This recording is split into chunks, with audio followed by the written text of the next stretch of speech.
तो फिल्म की शुरुआत होती है एक फार्म हाउस से, जहाँ पर एक फैमिली अपनी छुट्टियां गुजारने के लिए आई है। हर साल की तरह इस साल भी ये लोग अपने घर से इस फार्म हाउस में आए थे, जहाँ पर ये अपनी फैमिली और फ्रेंड्स को बुलाकर पार्टी करने वाले थे। साइमन की फैमिली में उसकी वाइफ के साथ 3 बेटे थे, 2 जुड़वा और एक बड़ा बेटा। और साइमन की वाइफ तैयारी में मसरूफ थी कि तभी एक डोरबेल हुई। उसकी सिस्टर अपने हस्बैंड और बेटी के साथ आ चुकी थी। कुछ ही देर में उनकी बाकी दोनों दोस्त थे और आखिरी दोस्त जेम्स और उसकी वाइफ सोफी भी आ जाते हैं। सोफी को ये लोग ज्यादा पसंद नहीं करते क्योंकि वो गरीब बैकग्राउंड से थी और ये सब अमीर थे, अच्छी पोस्ट पर थे। यहाँ तक कि इनके बड़े सर्कल में तो रॉयल फ्रेंड्स भी थे। जो छोटी बच्ची इनके घर आई थी उसकी नेचर काफी अजीब थी। वो जो अपने मुंह से बात निकाल देती थी वो पूरी करवा कर रहती थी। अभी भी उसने पुडिंग मांग ली जो इन्होंने बनाई ही नहीं थी। तो अब उस बच्ची के डैड और साइमन पुडिंग लेने के लिए बाहर चले जाते हैं। ये नॉर्मल पार्टी नहीं थी, इसका अंदाजा वक्त गुजरने के साथ साथ होने लगता है। बच्चे इस टाइम जो मन चाहे वो कर रहे थे, बदतमीजी भी कर रहे थे और गालियां भी दे रहे थे और ये सब उनके पेरेंट्स ने उन्हें अलाउ किया था।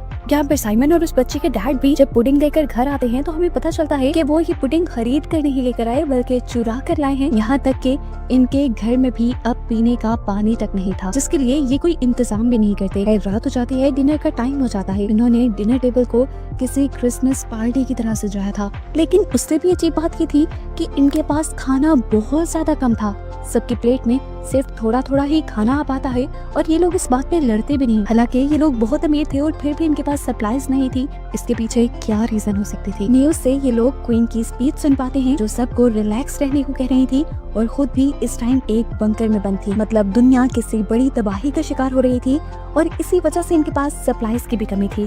पुडिंग भी इन्हें एक शॉप तोड़कर इसलिए चुरानी पड़ी कि सभी शहर खाली कर अपने घरों में छुपे बैठे थे। इनका डिनर भी नॉर्मल नहीं था क्योंकि ये कोई क्रिसमस डिनर था ही नहीं, बल्कि ये एक गुड बाय डिनर था। ये लोग मौत से पहले आखिरी मर्तबा सेलिब्रेट कर रहे थे क्योंकि दुनिया में जो तबाही चल रही थी उसमें किसी के भी बचने के चांसेस नहीं थे। मौत इनके सामने भी थी और वजह था एक बहुत ही गहरा बादल जो जिस भी शहर में ज्यादा था उसमें मौजूद जहरीली गैसें उस शहर के सभी लोगों को तड़पा कर मार देती थी। ये लोग भी जानते हैं कि जल्द ही वो बादल इन तक भी आ जाएगा।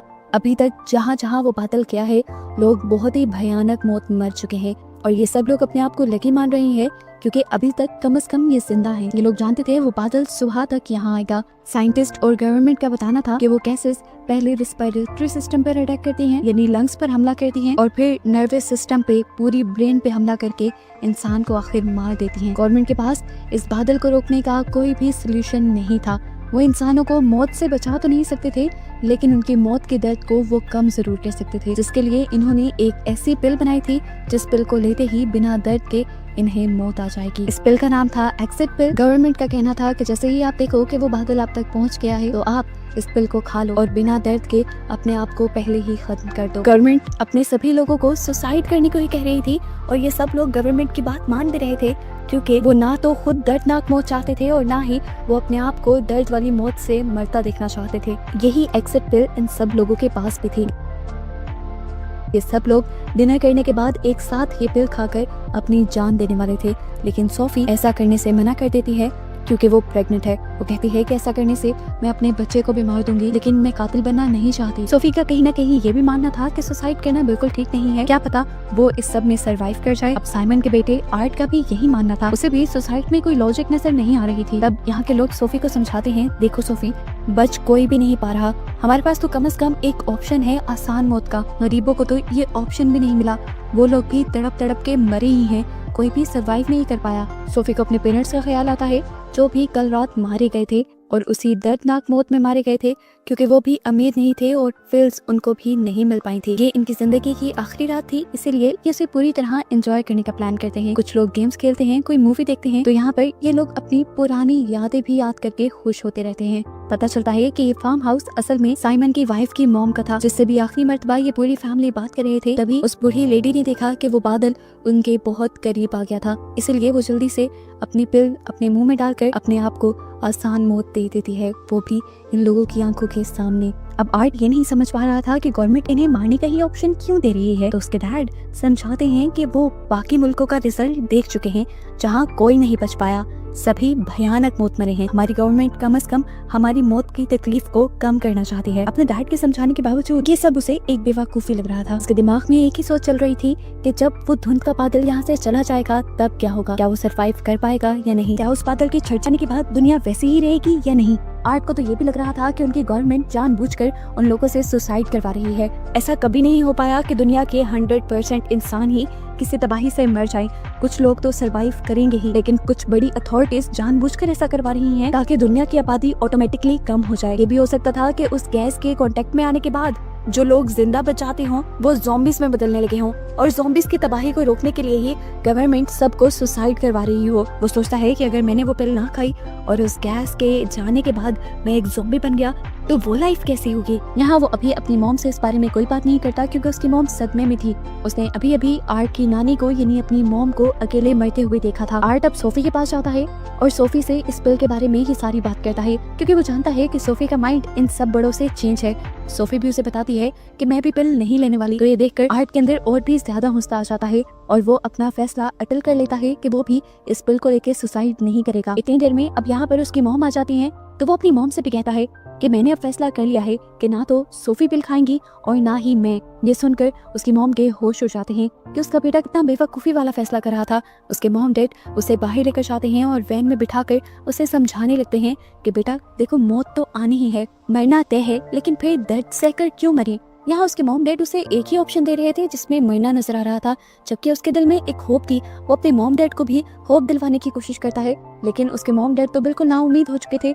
वो तो गवर्नमेंट की बातों पे ही एतबार किए हुए थे। वो आखिरी बार भी आर्ट को यही समझाते हैं कि हम नहीं चाहते कि हम सब आराम से मर जाएं और तुम मौत का दर्द सहो। जब आर्ट को ये दिखता है कि उसके मॉम डैड उसे हर हाल में मारना ही चाहते हैं तो वो वहाँ से भाग जाता है और उसी दौरान उसके मॉम डैड देखते हैं कि अब वो बादल इनके करीब आने वाला था। आर्ट भागते हुए यहाँ से जब दूर जाता है तो एक कार के पास पहुँचता है जहाँ वो देखता है कि पूरी फैमिली ने वही एग्जिट पिल खाकर सुसाइड की हुई थी, लेकिन उस कार में ही एक बच्चा छोटा सा अभी जिंदा था। इससे पहले कि वो इस बच्चे को कुछ कर पाता, बादल में मौजूद गैस आर्ट सूंघ लेता है और दूर से ही ये चीज उसके डैड देख चुके थे।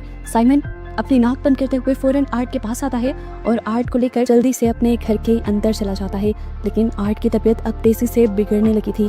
उस गैस को सूंघने के बाद क्या हाल हो रहा था सबका, ये आर्ट की हालत को देखकर सब जान गए थे। सब ये भी समझ गए थे कि अब कुछ ही देर में वो दर्दनाक मौत मरेंगे। इससे पहले ही वो एग्जिट पिल लेने का फैसला करते हैं और अपनी अपनी फैमिली के साथ एक एक रूम में चले जाते हैं ताकि वो आराम से मर सकें। यहाँ पे साइमन की सिस्टर भी अपनी सोई हुई दोस्त को पिल खिला देती है, लेकिन सोते में खिलाने की वजह से उसे वॉमिट हो जाती और उसके मुंह से पिल बाहर निकल जाती है। साइमन की फैमिली भी सुसाइड करने के लिए तैयार थी। वो आर्ट को भी पिल खिलाने का सोचते हैं, लेकिन देखते हैं कि आर्ट पहले ही मर चुका है, वो भी बहुत ही भयानक मौत।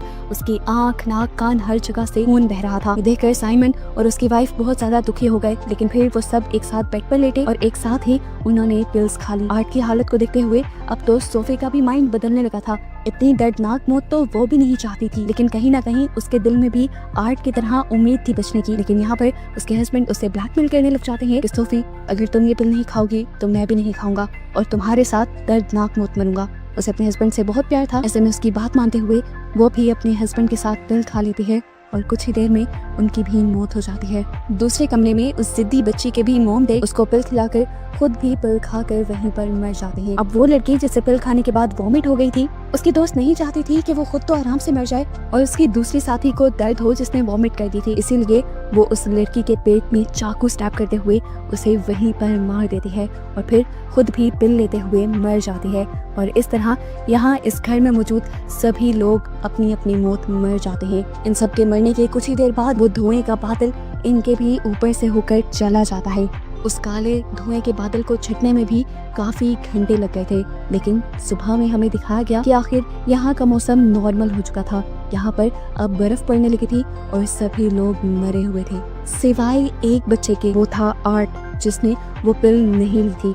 एकदम से उसकी आंखें खुल जाती हैं और वो जिंदा हो जाता है। यानी उसकी थ्योरी ठीक थी। वो कह रहा था कि हो सकता है उस बादल के जाने के बाद हम ठीक हो जाएं, हम जिंदा हो जाएं, या फिर कुछ लोग उस बादल के जहर से मरे ही ना। लेकिन इन लोगों ने उसकी बात नहीं मानी और खुद ही सुसाइड कर ली। ऐसे में बचने के जो 3-4% चांस भी थे वो भी इन्होंने गवा दिए, लेकिन इस बच्चे ने नहीं, और इस तरह वो बच्चा जिंदा हो गया। जिसके साथ ही ये मूवी इसी मिस्टीरियस एंडिंग के साथ खत्म हो गई कि क्या वो बच्चा अब नॉर्मल रहेगा या ज़ॉम्बी बन जाएगा।